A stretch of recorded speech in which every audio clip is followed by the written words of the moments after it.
The 2023 NASCAR season is here. Tonight, we preview it for Fantasy NASCAR leagues, our season bet win totals, and of course, a lot more here, all on the back road, guys. Stay tuned. It's a non-points race, but it is a short race. Checker flag. That's all this race is. Stay from the stage.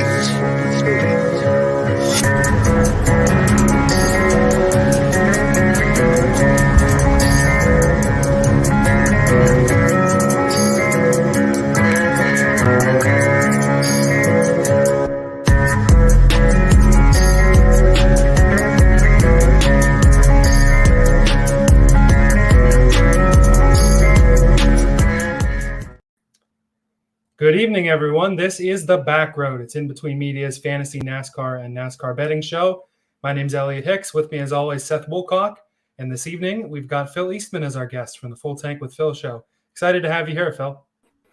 Appreciate you guys having me back on. I'm pumped to get the invite here, and I'm excited to talk about it's one of my favorite topics, the season win total. So happy to be here.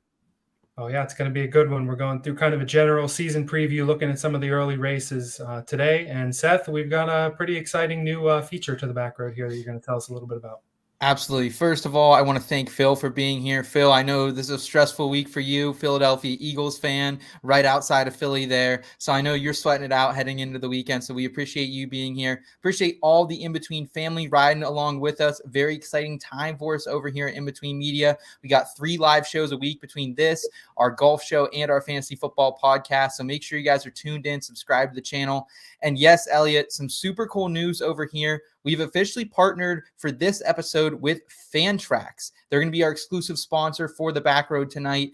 And we've been holding out. If I'm going to be honest, we've been holding out. We've had some other platforms come to us over the last few years saying, hey, we'd like to sponsor the Backroad. But I always said no and hope that one day we could secure this Fantrax sponsorship because we absolutely love this platform, guys. Fantasy NASCAR and F1, it really are their new spaces.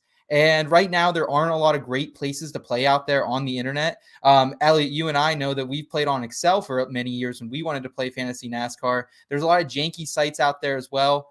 But right now, Fantrax is none of that. They got an awesome platform where you can customize your league and your scoring however you want. And it's all free. And the presentation is freaking sweet. So Fantrax, guys, if you want to get started with them, you should definitely head over there. We're going to talk a little bit more about them later and what you can expect from them and the different ways you can play Fantrax. But head over to fantrax.com/IBT and we'll get you set up. If you guys want to play in a league with us, we're kind of creating some new leagues over here with some fans, with some analysts like Phil in the industry that we're super excited to play with. So if you guys want to try Fantrax out yourself, please do so. Let us know your thoughts. Let us know if you want to play with us. We appreciate Fantrax powering this episode. And Elliot, I think we're about ready to jump in. Before we preview the season, we should probably look back at this last week, if I'm correct. I think so, yeah. Don't forget, we'll have our drafter pass presented by Fantrax a little later. But you're right. First, we got to look back at the clash in the rear view.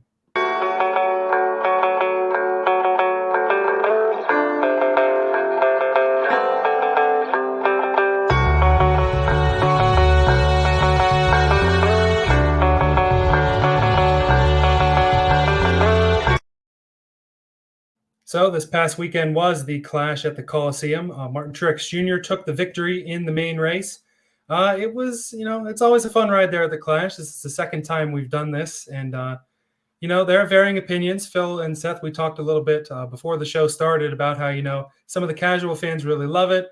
Some of the not so casual fans don't really like it. There's talk of making it a points race. We'll look at all that later. Right now, we're just in the rear view. How did your guys' bets go over the weekend?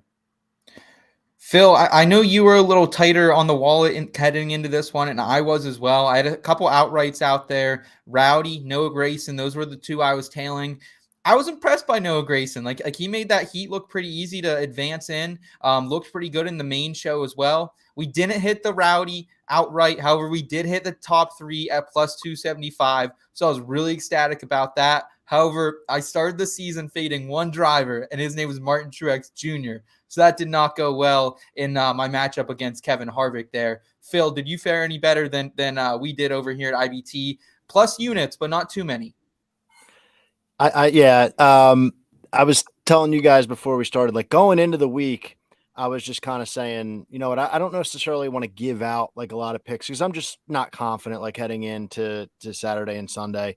And it worked out for me because I was able to kind of tail some people that had their picks out there. I was in on Truex late.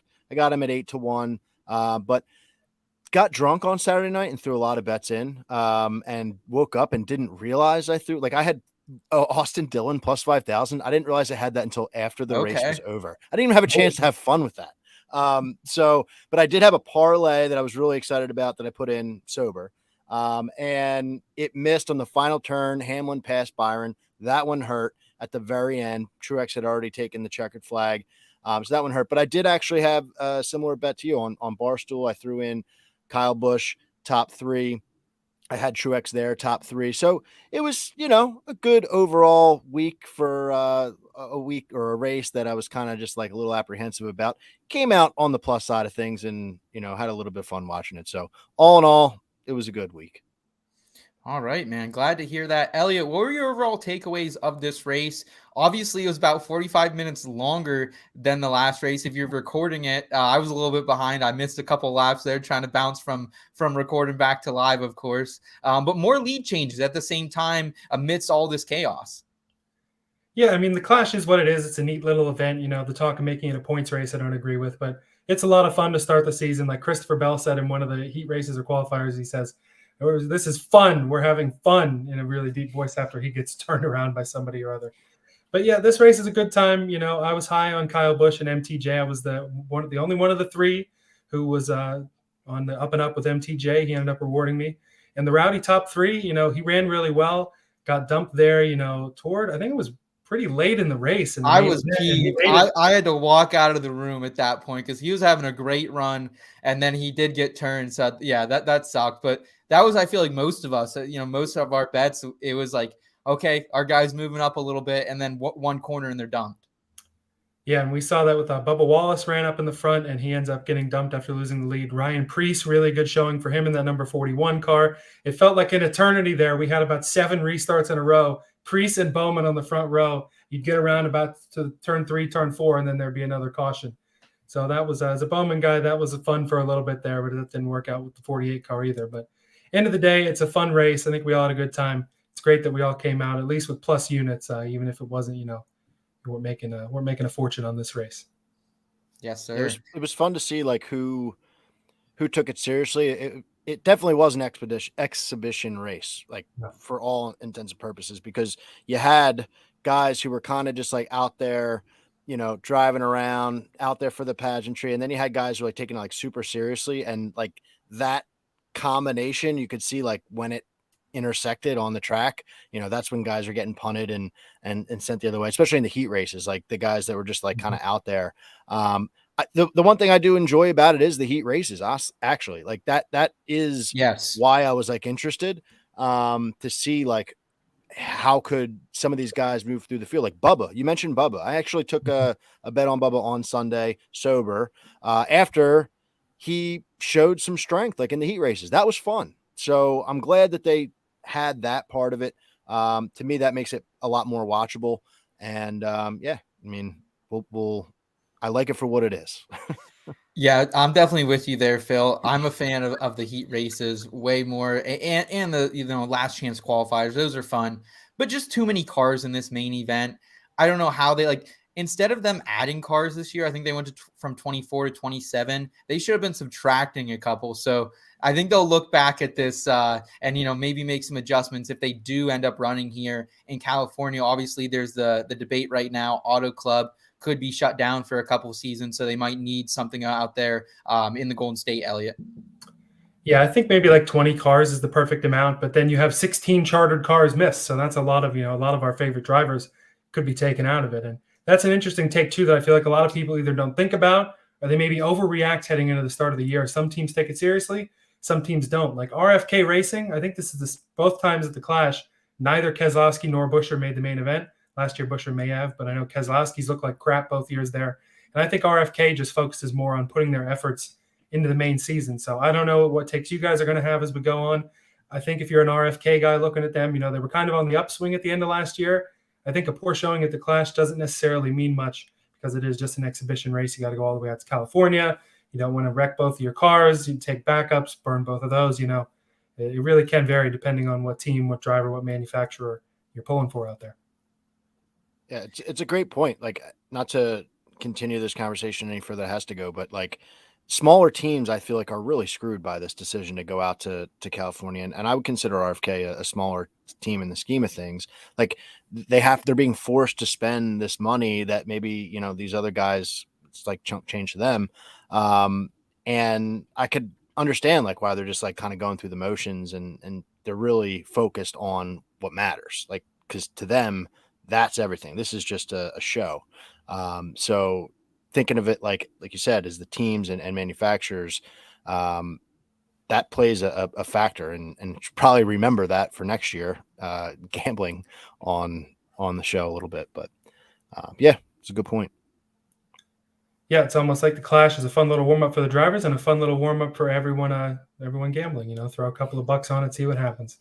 But so we've looked in the rear view at the Clash. Now let's look ahead to what does matter, the NASCAR season, as we move ahead to our draft or pass. 5.5 now quarter half 5 75 75 sold your way 65 That's and pretty a half. cool. 21 Andy Rock 21 Rockstar 20. So as we mentioned earlier, this evening's draft or pass segment is presented by Fantrax. Seth, you have some details on their specifics in this kind of format.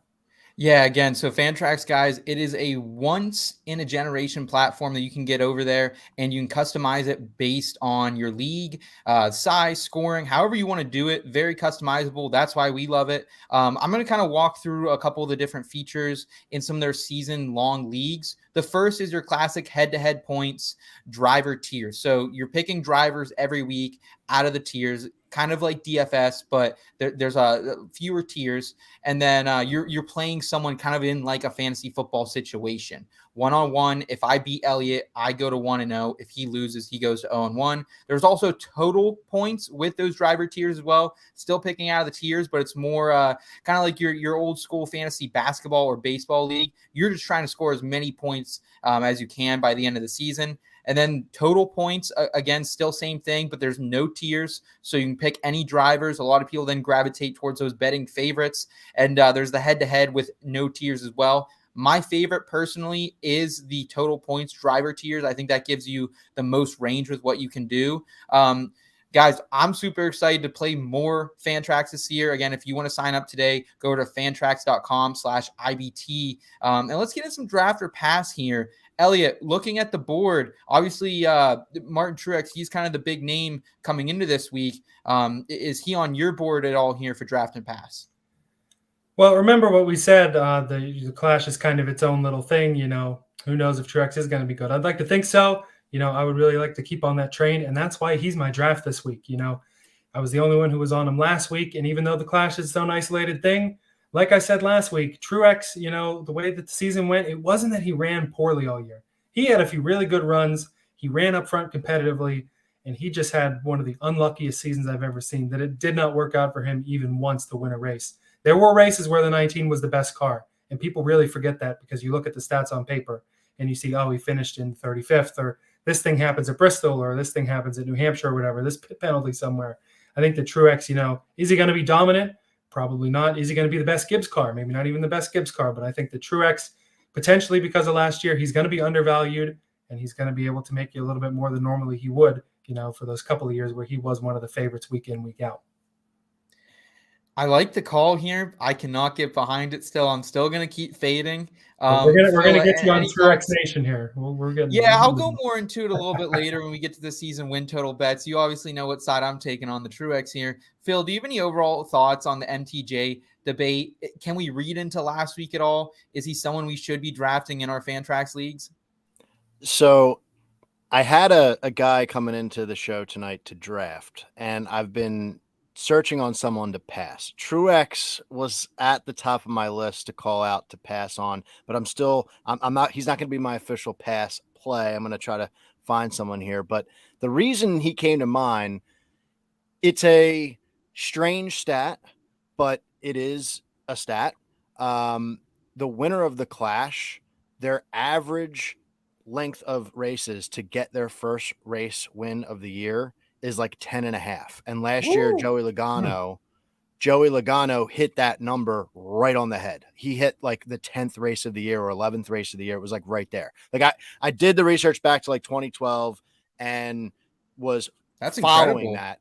And so, and it's not that Joey's bad. So with Fantrax, like he could still be doing well, but if you're looking for race wins, I'm a big believer in, the stats there. So I would fade Truex maybe for the odds to win the race, but maybe a top 10. So that's why I can't get fully in on the pass mode on Truex, because I love what I see. Let's overreact to the Clash. Like I think a lot of us are cheering for him. Like this could be the last year. I don't know if they officially announced that, but like this could be his last year. We want to see him go out well. If it's not this year, next year, like I want to have him back, because when Truex is running well, this sport is a lot different. So I don't want to pass on him, but that's my, weird stat for the night and why I would fail to win the race. But that's a cool stat, This Phil. is why you turned into the Backroad, man. The most unique stuff you'll get out there. There you go. There you go. Well, you don't want to throw shade on the veteran Truex. I will throw some shade on a veteran here. I'm going to pass on Eric Almirola. And I'm just okay with missing out on the Eric Almirola experience this season, boys. He lacks upside when you think about these upcoming 3 tracks here.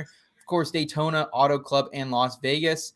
He averages in the 20s for finishing position at these tracks. And I know everyone, Eric is always everyone's, favorite Daytona darling. I've rode that before. But he has won there, but he only has an 18% top 10 finish rate. So the chances of him paying off there, there's other drivers that I'd rather take the shot on here early in the season.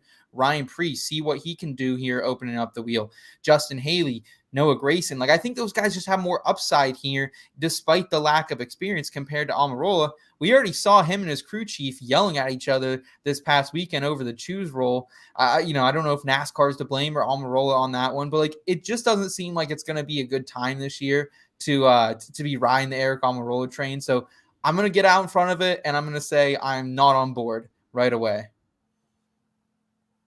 That's fair. Yeah, I don't know that Almirola really brings a lot of upside. If you were going to play him, I'd say throw something on him with these restrictor plate tracks. He's going to be probably pretty high odds to win or even get in the top 10 potentially. So him and a guy like Ricky Stenhouse Jr., I think, is quite comparable. Almirola's in better equipment. He's had better success in the past, at least more sustainably. But, Stenhouse is another guy. He wasn't even my pass. I'm just throwing him in. He's a guy I thought of as I would probably pass on him also. Yeah, I just can't take the chance at this point on Almirola. Phil, any thoughts on this veteran? I like Almirola, but if we're talking about for the draft or pass for Fantrax for the next few races, I understand the decision. But the truth is, there's a reason why he's the darling at Daytona, every year, and every time we go to a super speedway, is because his numbers do back that up. Just looking at last year, the next gen car for super speedway tracks, I'm not including Atlanta in this, he was 9th in average finish, 13.3. That's not too shabby. So if you're going to throw, to me, it's become a kind of a fun tradition to throw a top 5 on Almirola and a top 10 on Ty Dillon at Daytona, just for fun. And, they always make it interesting. He has been unlucky at Daytona. He has had good race cars in the 500 and just gets caught up in somebody else's mess, gets wrecked by someone for the lead. He's had some rough goes, but good showings. So that's why I'm not totally fading him at Daytona, but I can understand the decision at Auto Club and Vegas.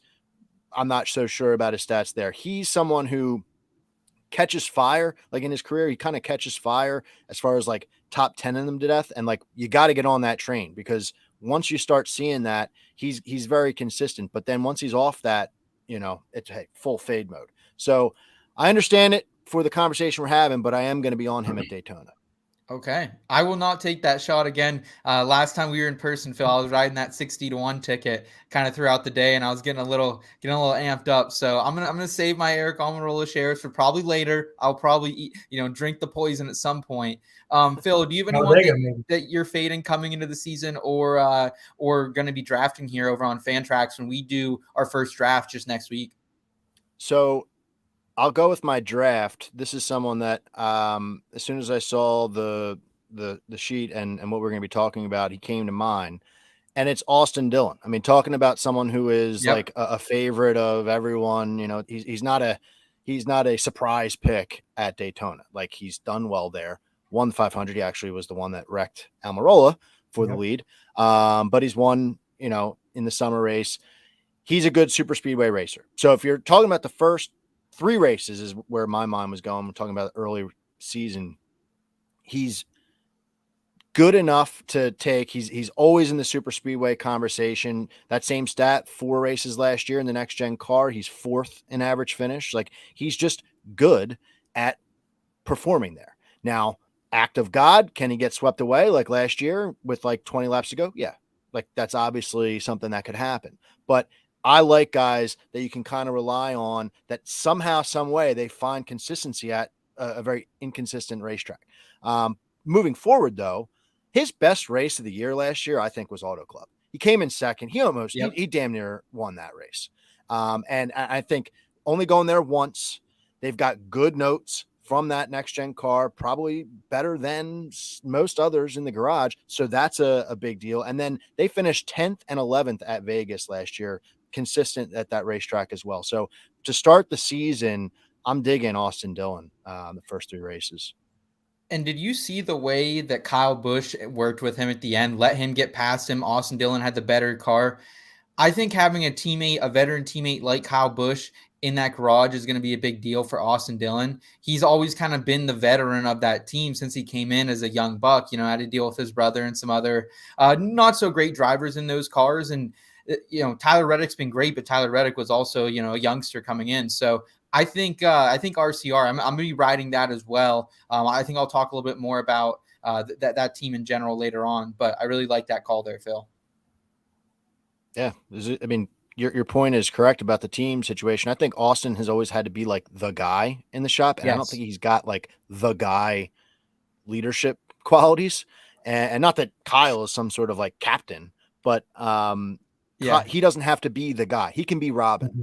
You know what I mean? So that's a good way to put it. I like that. That's and I could see, like, if you have Robin personality traits, you're going to thrive. So I'm pumped for RCR. I mean, I know we probably both are going to talk about them later, but I'm fired up. All right, Elliot, who are you not fired up about? You still have your pass left. Who are you passing on here in some Fantrax leagues earlier in the season? Yeah, so I do still have my pass, and I'm going to pull this guy out, not because I think he's going to run badly. He's one of the better drivers in the series. I think he's going to have some good runs. He's just a guy who's always one of the favorites, but his early season races typically have not quite led up to that standard, and I think that either his odds or his prices are going to be too steep to afford taking those falls on, and that's Chase Elliott. Obviously he's going to run pretty well. He's going to run up front more than most guys who you would normally say that we would pass on. He's no Eric Almirola, that's for sure. A guy who just has won the championship racing for one of the better teams in the sport. But I looked through his first 3, 4, 5 races over the last few years, and I saw some 8s, I saw some 7s, I saw some 11s. Fairly decent runs, even at a favorites price. Those aren't terrible. But I saw too many, 22nd or 25th or 28th or 32nd. Some of those have been incidents from when he was running up front. I'm sure his Daytona 500 record has gone down because of that. Last year at Auto Club, gets in the wall with Kyle Larson, ends up with not so good of a finish there. I don't think Chase is going to run badly, but you look at the odds week in and week out, Chase Elliott is one of your probably top 5 favorites, would you guys say?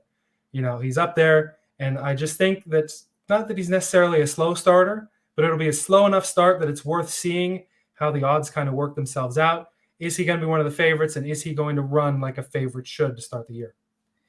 Yeah, and we've played Fantasy NASCAR for a long time, Elliot, and I can remember there's so many times I would draft Chase in the first round, maybe with the first overall pick even, and I am frustrated with him.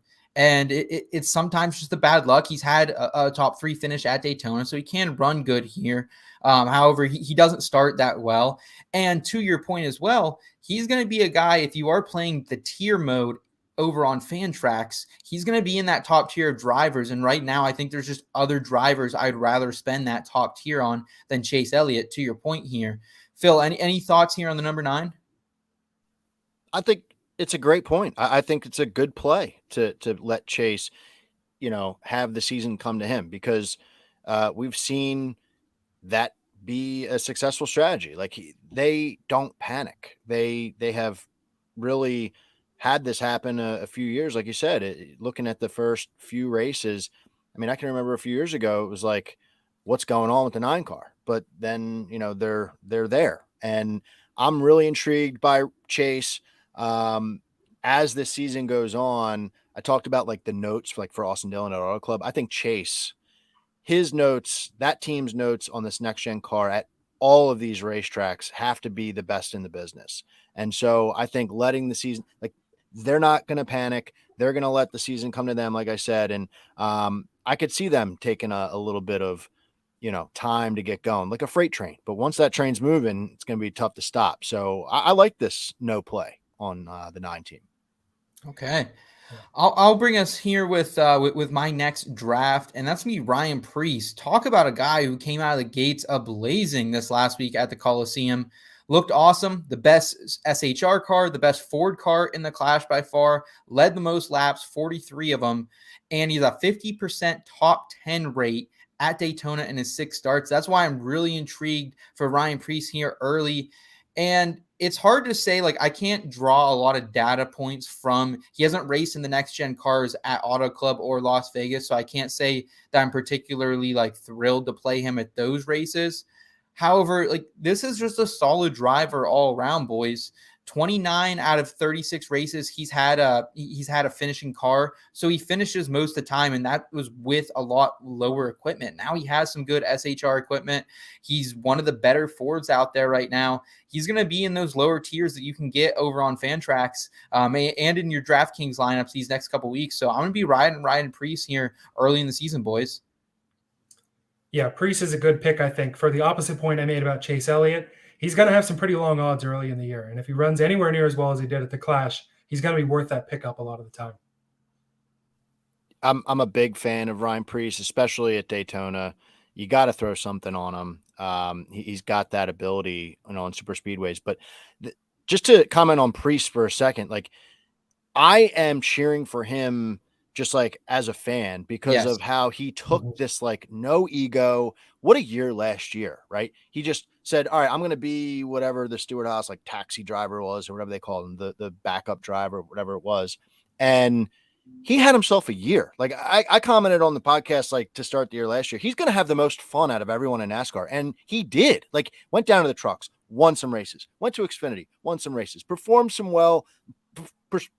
pretty well when he had a couple shots in the cup, a couple, super speedways. He's not Matt DiBenedetto, right? DiBenedetto went down to the trucks and he's just trash. He has talent and clearly no ego. So I'm cheering for someone like this. And I think the opportunity is really there. That 41 team is not a joke. They've got some, we're not that far from when Kurt Busch was winning, races with them. It's still the same race shop. So I'm cheering for Preece. And I think you guys made the right point. Get him now before he starts doing some damage, because then it's going to be a little bit tougher to take.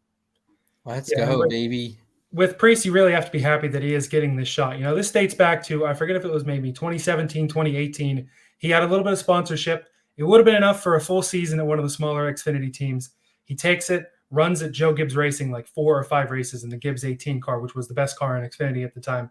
Went out there, ran well enough to put his name on the map, keep his name on the map.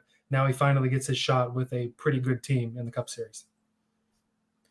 Yeah, Ryan Preece, man, I'm excited. It's a great story for NASCAR. He'll be someone fun to wager on, to have in your fantasy lineups here early in the season. Phil, do you want to round us out with your draft?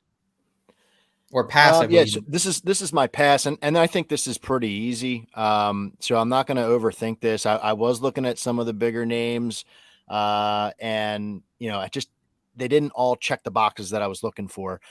So maybe as they come up later when we're talking about them, I'll let you know if they were on my list here. But I'm going to take the easy route here, and I'm going to make this guy go out and beat me. And this is Brad Keselowski. I'm not touching the 6 car with a 10-foot pole until they actually go out and do something. And I'm not talking about like Daytona. He could go out next Sunday and lead 50 laps, but if he doesn't get the job done, then, you know, it's not worth as much. Then we're going to go to 2 tracks that they were just awful, and they were awful all season. So I really am skeptical of taking them on non-super speedway tracks until they can actually step up and prove it. I know that they had some success towards the end of the last year, but I think Buescher was really the one leading that crew. I mean, he obviously got the win, but as far as like week in and week out success, it wasn't Keselowski. And I'm intrigued to understand the reason. Like, is it just like, you know, stress of being the owner, or like, you know, too many things going on in your head throughout the week, like distractions or whatever? I don't think much has changed if that's the reason, right? You're still the owner. You're still dealing with a million different things. So I need Brad to go out and prove me wrong. And once he does, all right, my hand's up, then I'll be more interested in taking him in fantasy and in gambling purposes. But until then, I'm passing on him. Yeah, I don't blame you here, Phil. And he did exactly what he did at the Clash last year and just disappeared for the entire race, at least the portion he was in it. So, you know, he'll probably come out. I know the duels are happening right now, so I could see him come out, have a good duel like he did last season. But yeah, if I'm taking an RFK driver here early in the season, it's Chris Buescher. He was a man, like during that stretch in the summer, especially on some of those road courses. Chris Buescher was like an auto top 10. He was a ticket I was cashing a lot last year. So, yeah, I'd be more inclined to take Buescher than Keselowski here. Elliot, do you want anything to do with the number 16? Would you – obviously, it's not going to be chalky. You're going to be playing a lot of leagues where other people aren't going to want him, and you could be the only person in your Fantrax league who takes him.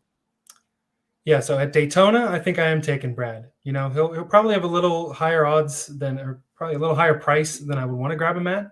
But, you know, at the duels next week, he could go out and win it again. You know, he and Buescher won the duels last year. But, I mean, Phil, you were right. There just wasn't enough out of Keselowski last year. It was Buescher that was riding that train with RFK. And, you know, RFK, they're on the upswing maybe, but this is still not a great team. You know, they're still outrun by Stewart-Haas in the Ford camp.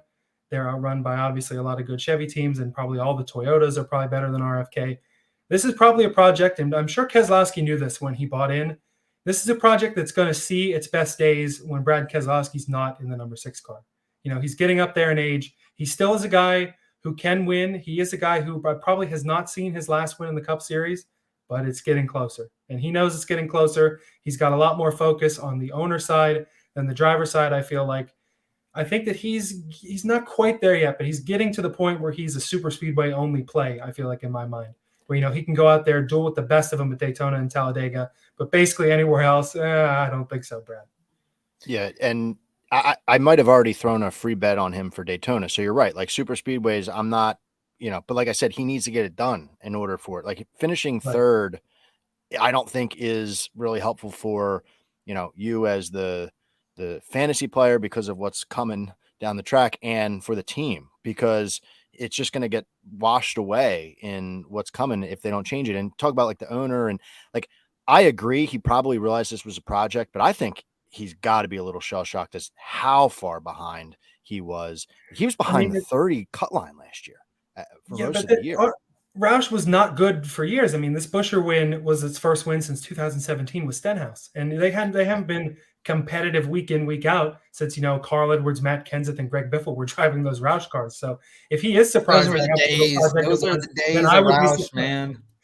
They really were. You know, there was 10 or 15 years ago, 5 cars, all 5 of them were in the chase for the Cup. But this is not the days. If Keselowski didn't think it was going to be this big of a challenge, then I really worry for his mental state, because this was a gigantic challenge, and I think I would hope that he knew it. You know, I think what I'm saying there is like he's a better driver than anyone who's been in that car for a long time. So It's like you want to see like apples to apples. Like, okay, how bad is this? Like he's top talent and he's struggling. So that's telling you like this is a really big deal. And you mentioned like his best days are behind him. He maybe has one more win.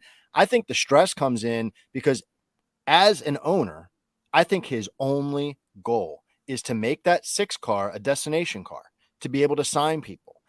He does not want to be the farm system for the bigger teams when he's in the owner's box, right? He wants to be signing guys who want to race, and he's got to have to really step up, actually, strap your boots on and do it.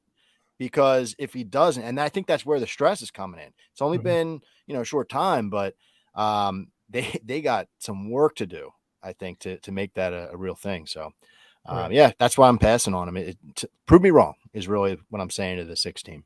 Right. And I think Brad only had the one win at Dega in his last year with Penske. Do I have that right? Do you guys remember that off the top of your head? Yeah, I think that was a 1-win season for him as it was well. And it was only kind the of a Dega win in fluky his last win year. that he backed into a little bit as well, if I can recall correctly. Right. So it's, the cars aren't quite so good. Brad is not quite as good as he once was. I agree. He's just got to get it done. It's just a question of, kind of the same thing you guys are saying with Truex, winless last year. Does he still have enough in the tank? Keselowski in a much worse car than Joe Gibbs Racing. Does he have enough in the tank? Fade old fucks. That's the message here, guys. Fade the old fucks. That's what we're doing here. Coming into this season. I do want to thank Fantrax one more time for sponsoring this segment, guys. Let's get racing. If you want to play with us, DM me on Twitter. Like we're getting some leagues up and running with a lot of cool analysts, fans of the sport. That's fantrax.com/IBT. Let them know that we sent you here. But yeah, super excited about Fantrax this season, guys. We want to thank them for sponsoring this segment. And Elliot, I think we're about ready to jump into a little bit of betting, a little season-long betting today. We sure are. Fantrax.com/IBT. What are you guys waiting for? Oh, you're waiting for our next segment. It's the parking garage props.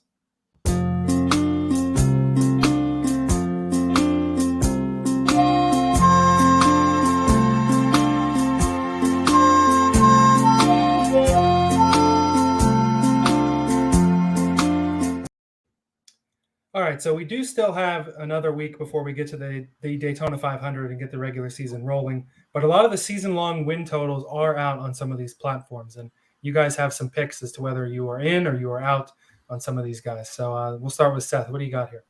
Yeah, first of all, I need to say, man, these books, and someone put out a really good tweet, and I don't remember who it was specifically last week. I wish I could give him credit, but can we get a little more juice? Can we get some more variety? Last week was credit to Barstool Sportsbook for stepping up, getting some different props out there, some top 3 markets at least. I was really disappointed because I was biting at the chomp to jump in last week, and there wasn't a lot. Fortunately, I didn't get hammed up on Saturday like Phil and start throwing out some bets I forgot about. But let's see some variety here for Daytona. Not a lot out there right now. Season win total bets. Here's a quick question I have before we get rolling. Do either of you guys use the Bet MGM that was on Kyle Busch's car? I have MGM. It seems like they were putting a lot of money into this. How were their lines for the Clash last week? They didn't have anything other than win.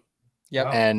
And the lines themselves, you'd have to really search, if you wanted a guy, the favorite was 5-1 to start the week or something like that, which was Elliott, I believe. And then I didn't see, I didn't really follow the odds because I would turn it on and then I would look to see, do they have more markets? And it was always just the one. So I was like, no, I'm not touching it.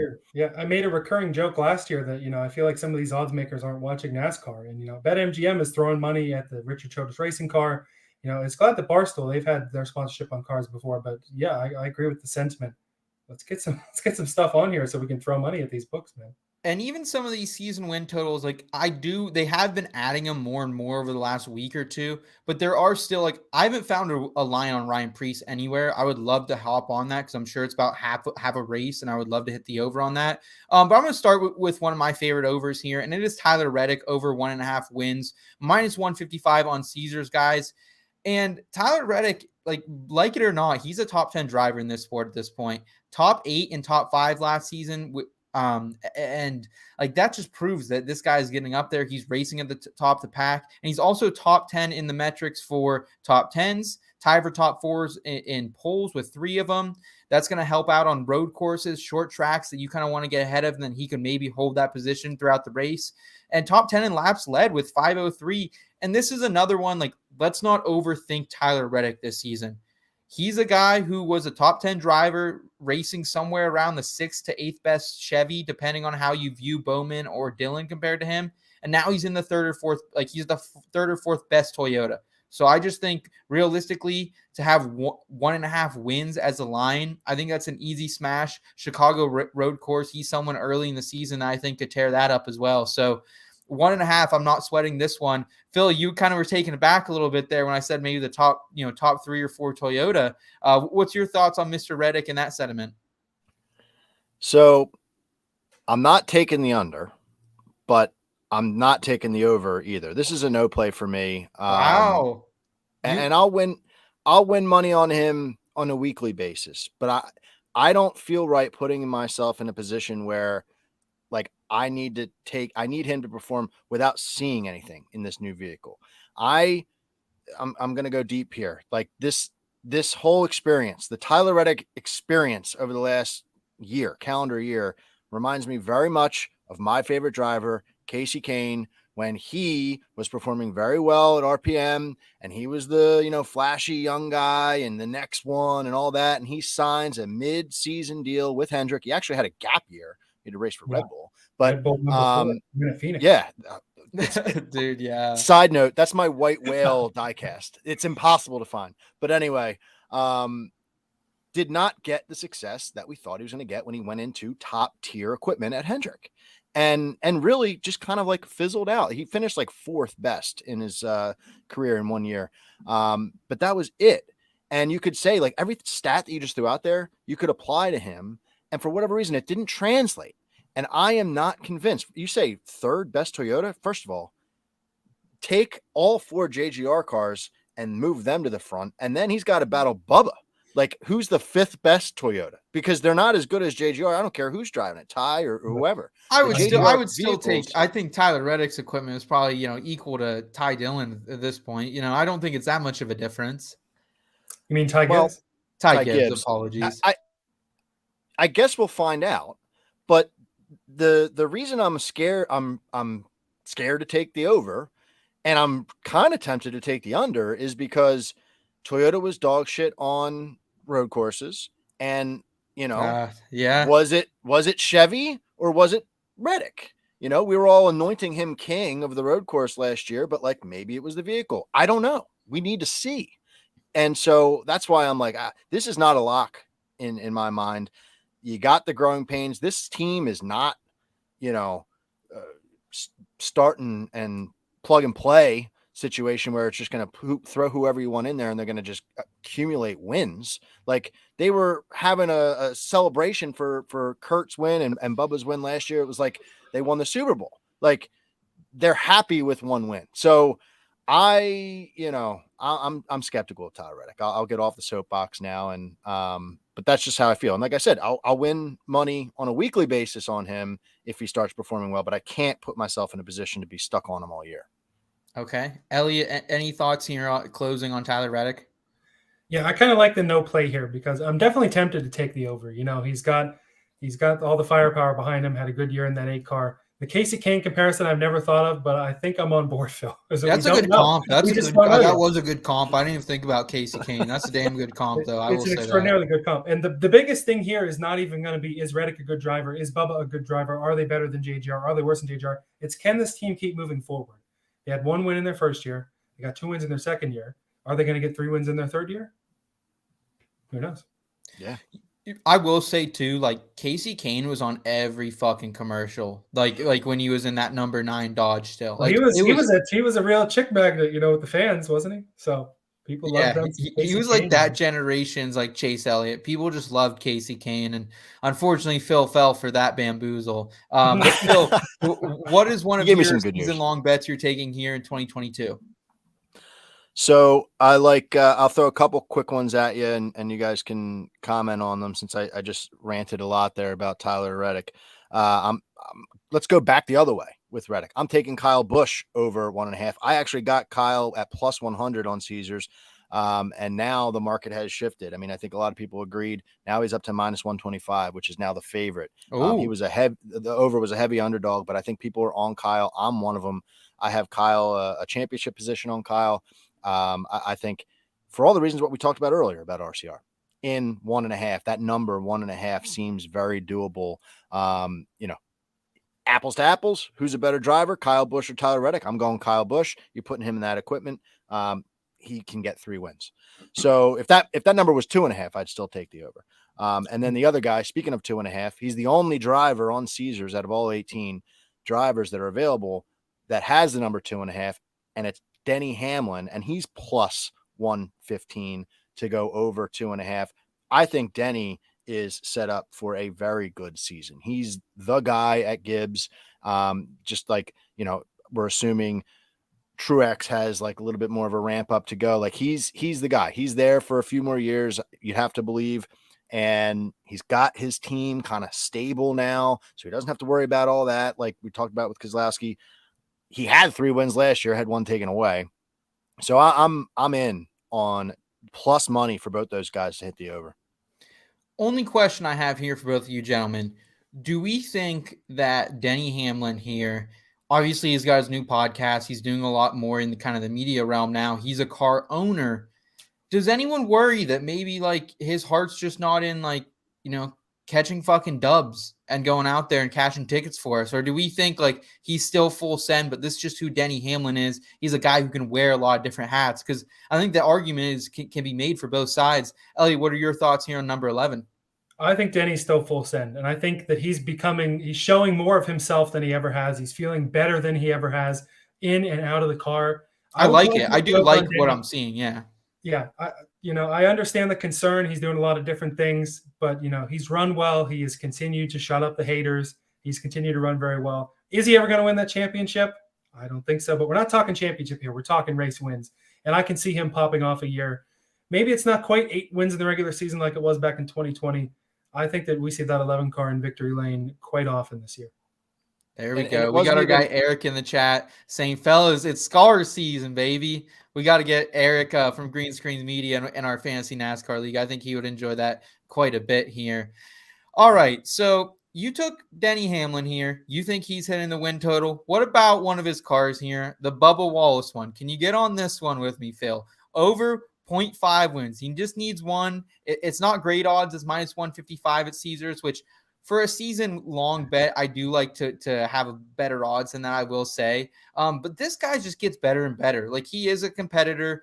2021 for Bubba Wallace. 3 top 5s, 3 top 10s. Last season for Bubba Wallace. 5 top 5s, 10 top 10s. More than doubled his career high in laps led. And he had a 20% DNF rate. And sometimes, like that was his fault, coming down on Kyle Larson there at the end, getting suspended. Like, that was his fault. But also, this guy had some really fluky times where he was winning races. He was up there competing and just had some mechanical failure. So I think that's going to come back the other way here. I can't get enough of him. I think 1 out of 36 races is a guarantee for Bubba Wallace this year. It might not be till the end of the year. I can't say that I think he'll make the playoffs, but I do like Bubba Wallace here, at least for 1 win this season. Phil, any thoughts on that number 23? I called this out as a lean for me, and I'm giving myself like up till Daytona because I'm imagining they're going to take these down right after the first race. And I'm leaning more and more towards jumping on it. First of all, it's fun as hell to have an over 0.5 because any given Sunday you could be cashing your ticket. So that's great. And let's overreact to the clash. Like, I thought he showed a lot of maturity, a lot of ability, a lot of talent to be able to make his way through the heat, lead laps, battle and beat and bang at the front of the field. Like, that was refreshing to see for someone who's supposed to be like a, next generation guy. So I can get behind this. The only thing about it, let's harp on the sports books again for a second. The odds, I mean, you touched on it, like it was minus 165. You said it's minus 155. Now, it's coming down. I could get on that, but I'm really waiting. Caesars is like the king right now of this futures. They got all 3 series in some capacity. It's just the numbers, like the lines are so rough on the gambler. And I'm really waiting for DraftKings. I messaged them and they told me they were going to put out something last year.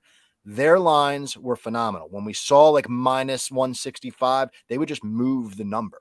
And that's what we need Caesars to do. They kind of just like locked in and called it a day. I wake up every morning and check DraftKings. It's like Christmas. Like I'm waiting every day. So if they come out with stuff on Bubba, I would hope, maybe they would have some better lines, but I can rock with you. I think he can get a win, and we can cash that ticket. That's why we need you, Phil. You're out here messaging DraftKings, making sure we're going to get some season futures out there. I appreciate you because, I wake up in the morning. I do a couple things. I take a piss. I check Twitter. I check my text messages, and I check these books for the same thing. So I'm 100% there with you. I appreciate you pounding the pavement over there at DK for us. Elliot, any closing thoughts on Mr. Bubba Wallace here? I'm taking the over on this too. I echo a lot of your guys' thoughts. Something people forget about too. Booty Barker on top of that pit box is one of the most underrated crew chiefs in the game. He's been doing it for decades now. I really like his mind up there on the pit box. He's helped Bubba become a better driver, I think. I think that he kind of deals with that fiery personality, brings him back down to earth, gets him doing what he needs to do. And like you said, Seth, I don't know that it's in the regular season when it matters. I don't know when it's going to come in the year, but by the end of the year, he'll have won a race.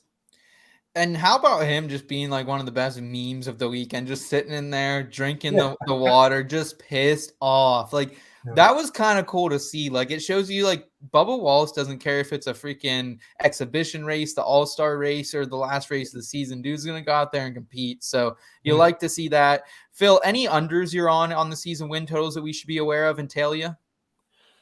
Well, I'll call out the one under that I'm on, and then it kind of naturally goes into Barstool has head-to-head season win totals, so I'm on a few of those, and I'll call one out that kind of naturally comes up. But I'm under, and I hate to do it, I'm the bad guy, under Ross Chastain 1.5. I do not think he's going to do it. His wins last year, he had 2 of them.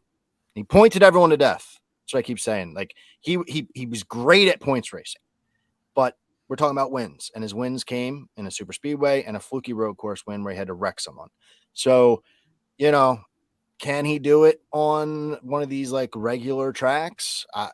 We'll see. I think Trackhouse is kind of reading their own press clippings. They were born on third. They think they hit a triple. Let's see, what the situation is here with them this coming season. Because if they can step forward, like you mentioned, Elliot, with 2311, if they can progress, then okay, I'm probably going to be bought in. But until then, I'm going to fade him. And the stat that I threw out on the NASCAR betting preview show was I dug back a couple years or a few years for trying to see if there was a championship hangover for NASCAR. There's not, if you care about that. But the guy who finishes second the last 3 years has not won more than one race.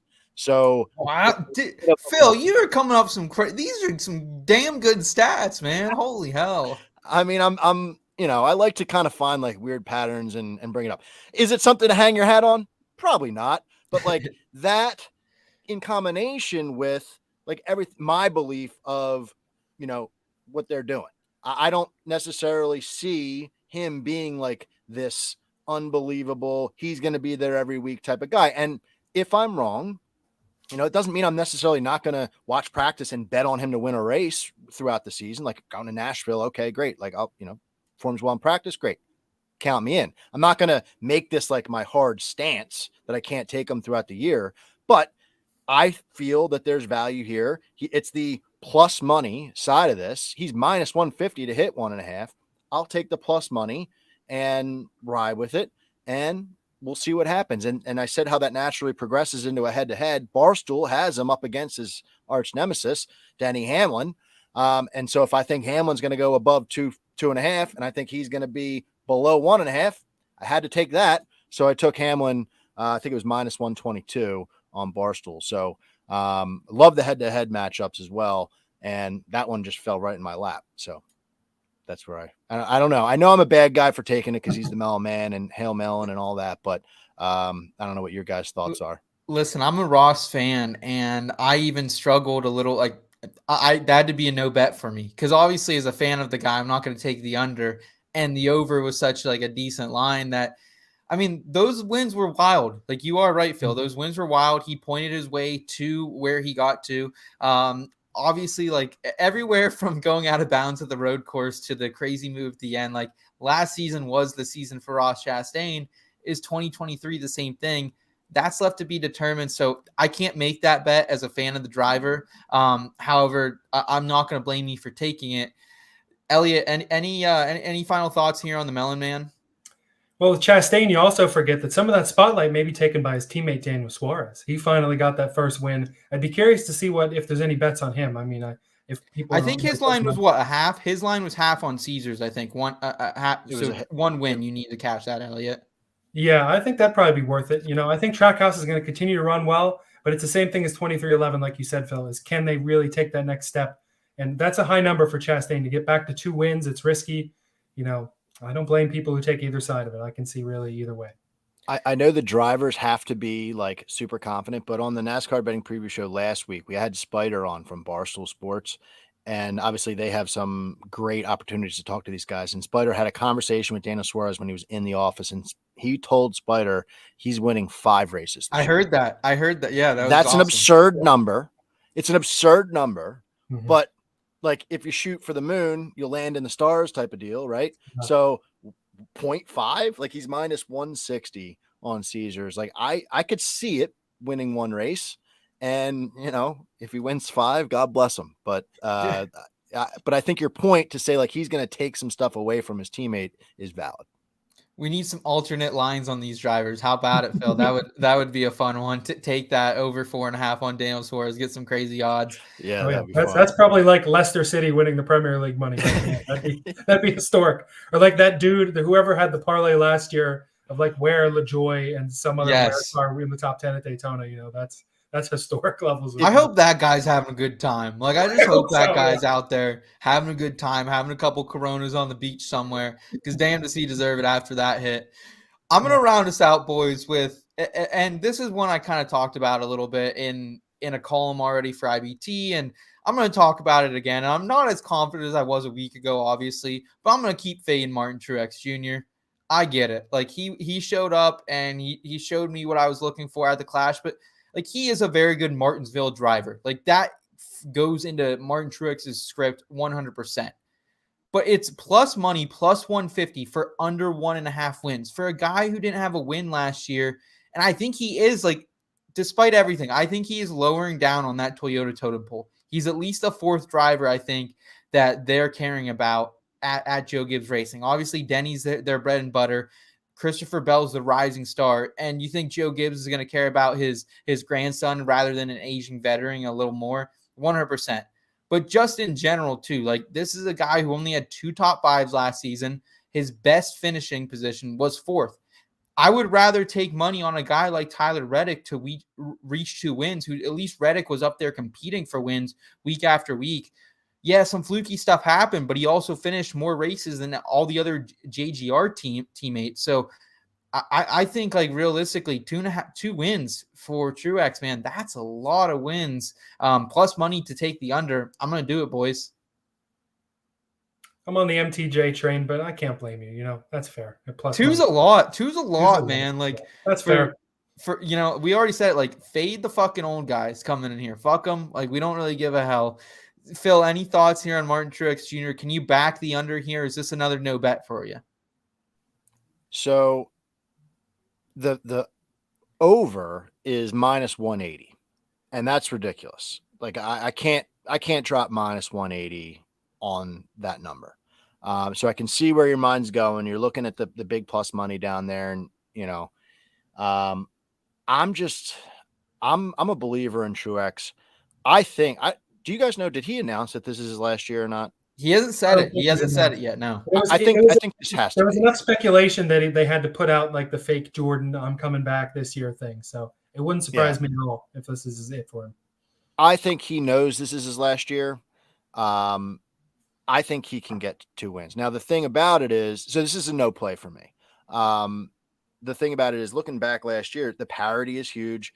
9 drivers had 2+ wins last year. So if you think it's around that same number, like 1/4 of the field, is he in the top 4th? I don't think he is personally. I don't know. Yeah, I think he's outside of that. But mean, this is a guy who didn't even qualify for the playoffs. We got to keep that in mind as well. Obviously, the win factor comes into that. I just can't get behind Truex right now. Like I understand he looked dominant at the Clash, but that is the Clash at the end of the day. Elliot, any thoughts on MTJ here as we kind of round out our season win total bets? Yeah, like I said, 2 wins, it could happen. I'm still taking the plus money at these odds for under 1.5. Okay, all right. And Elliot, I think we have one more segment packed in for today. We sure do. It's our Backroad advice to round us out.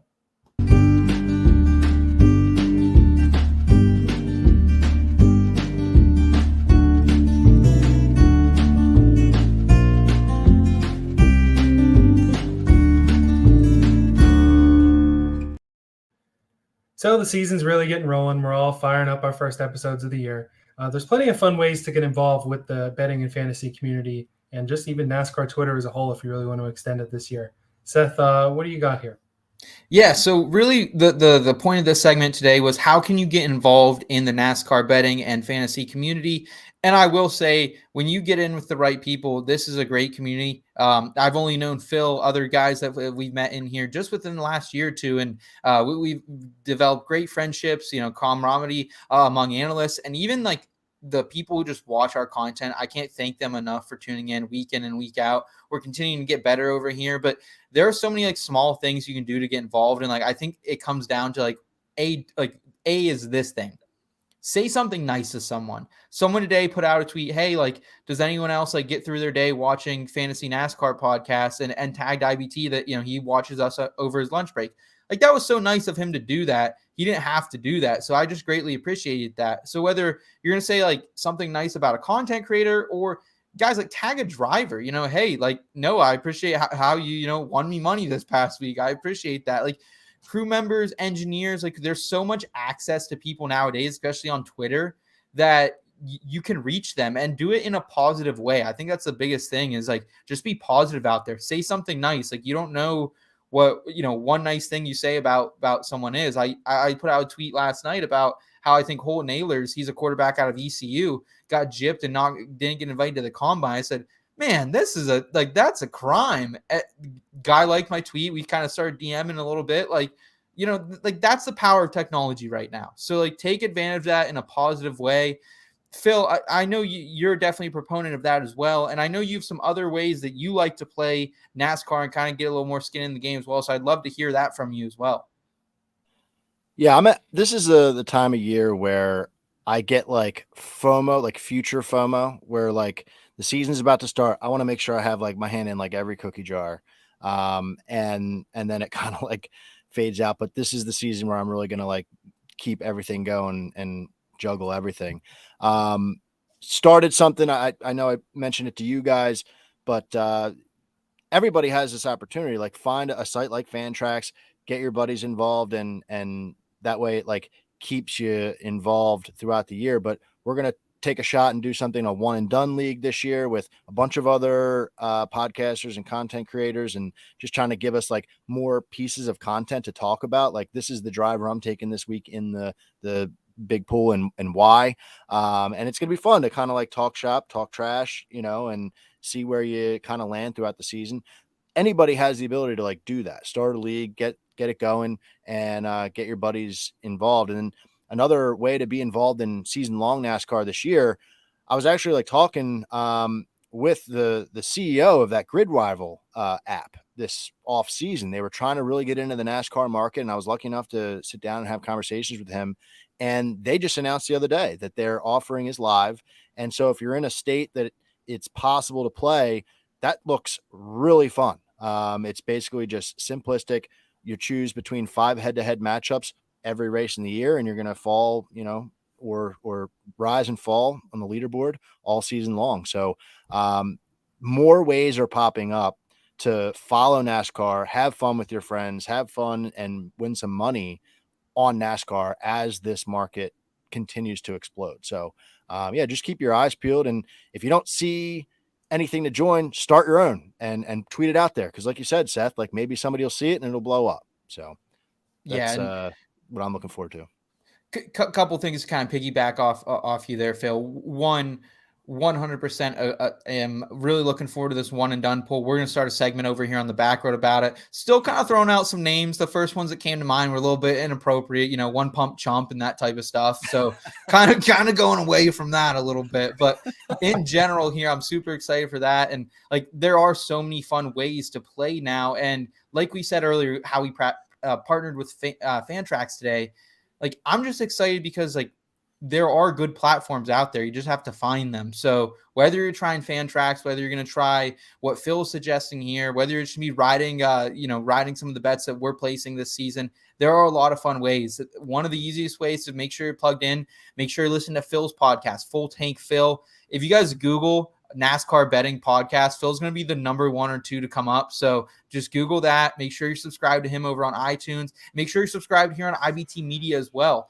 We're going to have the Backroad. We're weekly now. Elliot, you and I committed to that because we just wanted to bring more content, help out the IBT community. We also have our fantasy football podcast and, of course, our DFS and golf betting podcast here earlier in the week, too. So a lot of good content overall. Elliot, any thoughts here on how people can get involved this season?